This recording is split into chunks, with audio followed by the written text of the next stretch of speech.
और नर्क आपके हाथ में ही है। स्वर्ग नर्क है क्या? एक महिला की मृत्यु हो गई। यमराज उसे लेने आए। महिला ने यमराज से पूछा, आप मुझे स्वर्ग ले जाएंगे या नरक? यमराज बोले, दोनों में से कहीं नहीं। तुमने इस जन्म में बहुत ही अच्छे कर्म किए हैं, इसलिए मैं तुम्हें सीधे प्रभु के धाम ले जा रहा हूँ। महिला खुश हो गई और बोली, धन्यवाद, पर मेरी आपसे एक विनती है। मैंने यहाँ धरती पर सबसे स्वर्ग नरक के बारे में बहुत सुना है। मैं एक बार इन दोनों जगहों को देखना चाहती हूँ। यमराज बोले, तुम्हारे कर्म अच्छे हैं, इसलिए मैं तुम्हारी यह इच्छा पूरी करता हूँ। चलो हम स्वर्ग और नरक के रास्ते से होते हुए प्रभु के धाम चलेंगे। दोनों चल पड़े। सबसे पहले नरक आया। नरक में बुजुर्ग महिला ने जोर जोर से लोगों के रोने की आवाज सुनी। नरक में सभी लोग दुबले पतले और बीमार दिखाई दे रहे थे। महिला ने एक आदमी से पूछा, यहाँ आप सब लोगों की ऐसी हालत क्यों है? आदमी बोला, तो और कैसी हालत होगी? मरने के बाद जब से हम यहाँ आए हैं, हमने एक दिन भी खाना नहीं खाया। भूख से हमारी आत्माएं तड़प रही है। महिला की नजर एक विशाल पतीले पर पड़ी, जो कि लोगों के कद से करीब 300 फुट ऊंचा होगा। उस पतीले के ऊपर एक विशाल चम्मच लटका हुआ था। उस पतीले में से बहुत ही शानदार खुशबू आ रही थी।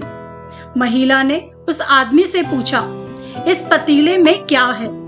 आदमी मायूस होकर बोला, ये पतीला बहुत ही स्वादिष्ट खीर से भरा हुआ है। ये हमेशा भरा ही रहता है। महिला ने हैरानी से पूछा, इसमें खीर है? तो आप लोग पेट भर के ये खीर खाते क्यों नहीं? भूख से क्यों तड़प रहे हैं? आदमी रो रो कर बोलने लगा, कैसे खाएं?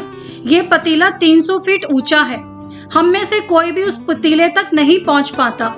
महिला को उन पर तरस आ गया। सोचने लगी, बेचारे, खीर का पतीला होते हुए भी भूख से बेहाल है। शायद ईश्वर ने इन्हें यही दंड दिया होगा। यमराज महिला से बोले, चलो, हमें देर हो रही है। दोनों चल पड़े। कुछ दूर चलने पर स्वर्ग आया। वहां पर बुजुर्ग महिला को सबकी हंसने खिलखिलाने की आवाजें सुनाई दी। सब लोग बहुत खुश दिखाई दे रहे थे। उनको खुश देखकर महिला भी बहुत खुश हो गई। पर वहां स्वर्ग में भी महिला की नजर वैसे ही 300 फुट ऊंचे पतीले पर पड़ी, जैसा नरक में था। उसके ऊपर भी वैसा ही चम्मच लटका हुआ था। महिला ने वहां लोगों से पूछा, इस पतीले में क्या है?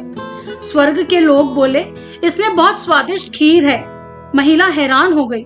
उनसे बोली, पर यह पतीला तो 300 फीट ऊंचा है। आप लोग तो इस तक पहुंच भी नहीं पाते होंगे। उस हिसाब से तो आप लोगों को खाना मिलता ही नहीं होगा। आप लोग भूख से बेहाल होंगे। पर मुझे तो आप सभी इतने खुश लग रहे हो, ऐसा कैसे? लोग बोले, हम तो सभी लोग इस पतीले में से पेट भर के खीर खाते हैं। महिला बोली, पर कैसे? पतीला तो बहुत ऊंचा है। लोग बोले, तो क्या हो गया, पतीला ऊंचा है तो? यहाँ पर कितने सारे पेड़ हैं। ईश्वर ने ये पेड़ पौधे, नदी, झरने हम मनुष्य के उपयोग के लिए तो बनाए हैं। हमने इन पेड़ों की लकड़ी ली, उनको काटा, फिर लकड़ियों के टुकड़ों को जोड़ के विशाल सीढ़ी का निर्माण किया। उस लकड़ी की सीढ़ी के सहारे हम पतीले तक पहुंचते हैं और सब मिलकर खीर का आनंद लेते हैं। महिला यमराज की तरफ देखने लगी। यमराज मुस्कुराए और बोले, ईश्वर ने स्वर्ग और नरक मनुष्य के हाथों में ही सौंप रखा है। चाहे तो अपने लिए नरक बना लो, चाहे तो अपने लिए स्वर्ग। ईश्वर ने सबको एक समान हालातों में ही डाला है। उसके लिए उसके सभी बच्चे एक समान हैं। वो किसी से भेदभाव नहीं करते। वहां नरक में भी पेड़ पौधे सब थे, पर वो लोग खुद ही आलसी हैं। उन्हें खीर हाथ में चाहिए। वो कोई कर्म नहीं करना चाहते, कोई मेहनत नहीं करना चाहता, इसलिए सब भूख से बेहाल है। यही तो ईश्वर की बनाई इस दुनिया का नियम है। जो कर्म करेगा, मेहनत करेगा, उसी को मीठा फल खाने को मिलेगा। अर्थात स्वर्ग और नरक आपके हाथ में ही है। मेहनत करें, अच्छे कर्म करें और अपने जीवन को स्वर्ग बनाएं। उम्मीद है ये वीडियो आपको पसंद आई होगी। अगर आप मेरे चैनल पर पहली बार आए हैं तो चैनल को लाइक एंड सब्सक्राइब करके कमेंट में राधे राधे जरूर लिखें। धन्यवाद।